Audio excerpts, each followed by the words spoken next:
بسم اللہ الرحمن الرحیم۔ تو اللہ نے ہمیں سحری عطا فرمایا۔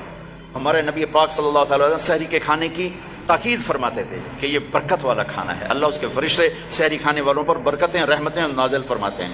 خود ہمارے نبی پاک صلی اللہ تعالی وسلم سحری کا اہتمام فرماتے تھے۔ آپ تو عام طور پر 2-4 کھجوریں ایک گلاس پانی بس آپ کی سحری ہو جاتی ہے، اور آپ افطار بھی ایسے ہی فرماتے تھے کہ صحابی فرماتے ہیں آپ ایسے بیٹھے ہوتے، آپ کے ہاتھ میں کھجور ہوتی تھی، ایسے کھجور لے کے بیٹھے ہوتے تھے، اور ایک صحابی ٹیلے پہ چڑھا ہوتا تھا یا کسی مکان کی چھت پہ چڑھا ہوتا تھا، اور اس کو امر تھا سورج کو دیکھتے رہنا، آپ کھجور آپ کیسے ہاتھ میں ہوتی تھی۔ جو ہی وہ کہتا یا رسول اللہ سورج ڈوب گیا تو آپ فوراً کھجور منہ میں لیتے تھے، پھر اس کے بعد تھوڑا تھوڑا کر کے پانی پیتے تھے۔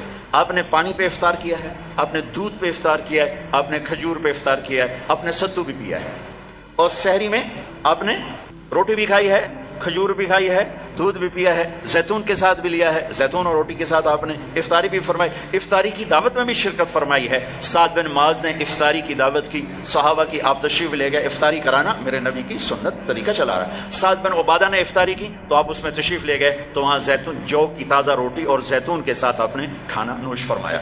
ایک عجب واقعہ بھی ہوا وہاں، تو وہ یہ ٹائم تو تھا نہیں کہ بھائی ٹائم ہو گیا ہے، تو وہ سورج کو دیکھتے تھے، اور جب بادل ہوتے تھے تو اندازہ کرتے تھے۔ تو میرے نبی کی موجودگی میں ہوا کہ سب نے خیال کیا سورج غروب ہو گیا، سب نے کھا لیا، تو ایک دم بادل ہٹے تو سورج کھڑا ہوا تھا، تو پھر سب نے اس روزے کی شوال میں جا کر قضا کی۔ پورے مدینے سے یہ کام ہوا کہ وہ سورج کی موجودگی میں روزہ کھول لیا، جب بادل ہٹے تو پتہ چلا سورج تو بھی کھڑا ہوا ہے۔ اب ہفتے کو جاتے تھے قبا، ہر ہفتے کو اشراق وہاں پڑھتے تھے، لیکن رمضان میں 17 رمضان، پتہ نہیں کیا وجہ ہے، اس میں کیا حکمت ہے، 17 رمضان آپ قبا تشریف لے جاتے تھے اور وہاں مسجد میں قیام فرماتے تھے تھوڑی دیر کے لیے، اور پھر وہاں سے آپ واپس تشریف لاتے تھے۔ اور آخری اشراق اعتکاف، ایک پورا مہینہ اعتکاف کیا، پھر اس کے بعد 10 دن اعتکاف کیا، اور جس رمضان کے بعد آپ اللہ کے پاس گئے اس سال آپ نے 20 دن اعتکاف کیا، 20 دن۔ ایک دفعہ اعتکاف آپ نے اٹھا دیا، ایسے ہوا کہ آپ نے اعتکاف میں بیٹھے تو حضرت صفیہ رضی اللہ عنہ نے آپ سے اجازت مانگی کہ میں بھی آپ کے ساتھ بیٹھ جاؤں گا، بیٹھ جاؤ۔ انہوں نے بھی، آپ کے لیے خیمہ لگتا تھا، چھوٹا سا خیمہ تھا، اس میں چارپائی ہوتی تھی، اس پر بستر ہوتا تھا، اور کبھی آپ مغرب عشاء کے درمیان نہاتے بھی تھے، چونکہ گرمیوں کا رمضان پایا نا، سارا آپ نے گرمیوں کا رمضان پایا، تو آپ اپنے اوپر پانی ڈلواتے تھے، اور کبھی یوں لیٹ جاتے اور سر آپ کا کھڑکی میں چلا جاتا، اور عائشہ رضی اللہ تعالیٰ عنہ آپ کا سر دھو کے کنگھی فرماتی، تیل لگاتی کنگھی فرماتی۔ آپ پیشاب استنجے کے لیے گھر تشریف جاتے، لیکن سحری اور افطاری اعتکاف کی حالت میں آپ نے گھر نہیں کی بلکہ مسجد میں آ کے نوش فرماتے تھے۔ تو حضرت صفیہ کی دیکھا دیکھی 2 اور ازواج مطہرات نے بھی خیمے لگا لیے، تو پھر آپ نے اپنا اعتکاف موقوف کر دیا کہ وہ ایک گھر کا ماحول بن گیا، اور اعتکاف کا مقصد ہوتا ہے خلوت اور تنہائی، خلوت اور تنہائی، تاکہ اللہ سے آدمی کھل کے بات کر سکے۔ تو پھر آپ نے وہ اعتکاف شوال میں 10 دن اس کے آپ نے پورے فرمائے۔ تو آخری عشرے میں آپ اعتکاف کا آپ کا معمول تھا۔ اور ایک چیز آپ نے ہمیں دی، تراویح کی نماز، 3 دن آپ نے نماز پڑھائی، اور چوتھے دن مسجد بھر گئی، باہر بھی جگہ نہ ملی، تو آپ آئے ہی نہیں، سحری تک لوگ بیٹھے رہے۔ تو آپ سحری کے قریب آئے تو آپ نے فرمایا میں دیکھ رہا تھا تم سارے آئے ہوئے تھے، لیکن میں اس لیے نہیں آیا کہ مجھے ڈر لگا کہیں تمہارے اوپر یہ نماز فرض نہ ہو جائے، تکلیف سے بچانے کے لیے نہیں۔ تو پھر اللہ کے نبی کے دور میں صحابہ 5-5 6-6 کی ٹولیاں بنا کر قرآن سنتے تھے، اور کوئی یہاں کوئی یہاں کوئی یہاں، اور رکعت متعین نہیں تھی، کوئی 10 پڑھ رہا ہے، کوئی 8 پڑھ رہا ہے، کوئی 12 پڑھ رہا ہے، کوئی 20 پڑھ رہا ہے۔ صدیق کے دور میں بھی ایسے ہی تھا کہ سارے مختلف ایسے پڑھتے تھے۔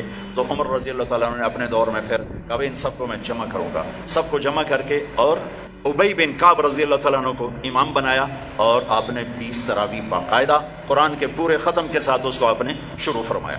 اور ادھر عبداللہ بن صائب رضی اللہ تعالیٰ عنہ کو خواتین کا امام مقرر فرمایا کہ وہ ان کو تراویح پڑھائیں اور اس میں قرآن سنائیں۔ یہ جو حرم شریف میں دعا ہوتی ہے ختم قرآن کی نا، آخری رکعت میں قل اعوذ برب الناس، یہ دعا حضرت عثمان نے شروع کروائی کہ جب قرآن ختم ہو رہا تھا اور آخری 2 رکعت رہ گئیں تو آپ نے حافظ سے کہا جب قرآن ختم کرو تو دعا کرنا۔ انہوں نے کہا جی کیا دعا کروں؟ کہ جو تیرے دل میں آیا کرنا۔ یہ حضرت عثمان رضی اللہ تعالیٰ عنہ کی سنت ہے کہ پھر انہوں نے یہ دعا منگوانا شروع فرمائی، اور اس وجہ سے اب تک یہ امت کا معمول چلا آ رہا ہے۔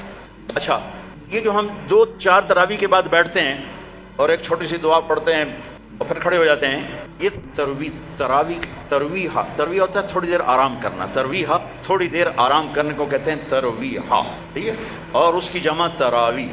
مکے والے کیا کرتے تھے؟ 4 تراویح پڑھنے کے بعد ایک طواف کرتے تھے، پھر 4 رکعت پڑھتے تھے، پھر ایک طواف کرتے تھے. انہوں نے تو ساری رات لگ جاتی ہے، ادھر جا کے سحری میں مشکل سے جا کے ان کی تراویح ختم ہوتی تھی. جب مدینے والوں نے دیکھا یہ تو طواف کرتے ہیں، تراویح پڑھتے ہیں، ساڑھے گول تو بیت اللہ ہے نہیں، آپا کی کریے، انہوں نے 20 کی 40 کر دی. وہ کبھی 40 رکعت پڑھتے تھے.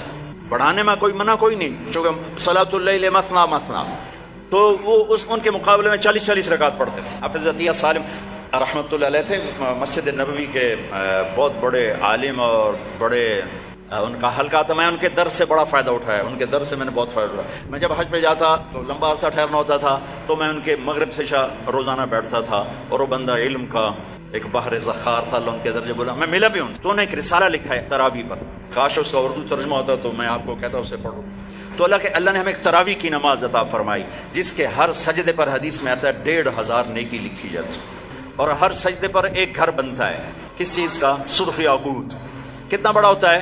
60,000 سونے چاندی کے دروازے ہوتے ہیں. ہر سجدے پر کیا ملتا ہے؟ ایک درخت جس کے نیچے 100 سال عربی گھوڑا دوڑ سکتا ہے. پھر تراویح اور روزے کے بدلے کیا ملتا ہے؟ اللہ آخری رات کہتا ہے میرے بندے بندی ہو، جن کا روزہ رات کی تراویح میں نے دیکھا، میں نے قبول کیا، جاؤ معاف کر دیا، جاؤ معاف کر. ایک سحری میں اللہ کے نبی کے سامنے بکرے کی سری پیش کی گئی. آپ کے گھر میں تو نہیں پکتی تھی، کہیں سے پک کر آئی، تو آپ کھا رہے تھے، تو حضرت علی بھی آپ کے ساتھ تھے. تو ارباز بن ساریہ اوپر سے آ گیا، آپ نے کہا آؤ برکت کا کھانا ہمارے ساتھ کھاؤ. وہ بھی بیٹھ گئے، تینوں کھا رہے. بلال آئے، یا رسول اللہ نماز ٹائم ختم، اور یہ کہہ کے باہر چلے گئے. اذان دینے سے پہلے پھر دیکھنے آئے کہ چھوڑ دیا کھانا تو اذان دوں. آئے تو آپ ابھی کھا رہے تھے. انہوں نے کہا یا رسول اللہ واللہ لقد اصبحت، اللہ کی قسم ٹائم ختم ہو گیا، یعنی صبح ہو گئی. تب نے یوں کہا تیرا بھلا ہو جائے، ارے بلال صبح نہیں ہوئی تھی، تیری قسم کی وجہ سے اللہ نے اسے پہلے نکال دیا کہ تیری قسم جھوٹی نہ پڑ جائے. تیری قسم پر اللہ نے اسے پہلے نکال دیا. اور اس پر حضرت علی نے بعد میں فرمایا اگر بلال قسم نہ اٹھاتے تو جب تک میرے نبی کھاتے رہتے صبح نہیں ہونی تھی. عبید رضی اللہ تعالیٰ نے دیگ بنا رہے تھے، دیگ. تو میرے نبی کو دستی کا گوشت بڑا پسند تھا. تو آپ نے کہا عبید ناولنی الذراع، مجھے دستی تو پکڑانا. تو انہیں ایسے نکال کے دے دی. تو آپ نے اس کو یوں پکڑا ہڈی کے دونوں کناروں سے ایسے، اور دانتوں سے کاٹ کاٹ کے کھایا اور پھینک دیا. عبید ناولنی الذراع، دستی پکڑانا. انہوں نے پھر نکال کے دے دی. آپ نے پھر یوں پکڑا اور پھینک دی. تو بکرے کی 2 ہی ہوتی. آپ نے کہا ناولنی الذراع، عبید مجھے دستی پکڑانا. وہ کچے نکلے، یا رسول اللہ بکری کی تو 2 ہی ہوتی. آپ نے کہا ارے عبید اگر تو ہاتھ ڈال دیتا تو جب تک میں کہتا رہتا مجھے اللہ دستیاں نکال کے کھلاتا رہتا. تو بھائیو اللہ نے ہمیں بہت خوبصورت مہینہ دیا ہے. اب اس کی رحمتوں کا مہینہ ہے. جہنم کے دروازے بند ہیں، جنت کے دروازے کھلے ہوئے ہیں، اور اللہ کی معافی کے اعلان ہو رہے ہیں. آپس کی لڑائیاں معاف کرو، جھگڑے معاف کرو. جس سے بھی ہو، بیوی سے لڑائی ہے، بیوی کی خامن سے لڑائی ہے، ماں باپ کی بچوں سے، بچوں کی ماں باپ سے، بھائی بھائی سے، پارٹنر سے، دوست سے، اللہ کے واسطے دفن کر دو. اپنے ملک کو پاک کر دو لڑائیوں سے، فرقہ واریت سے. اس رمضان میں فرقہ واریت کو دفن کر دو.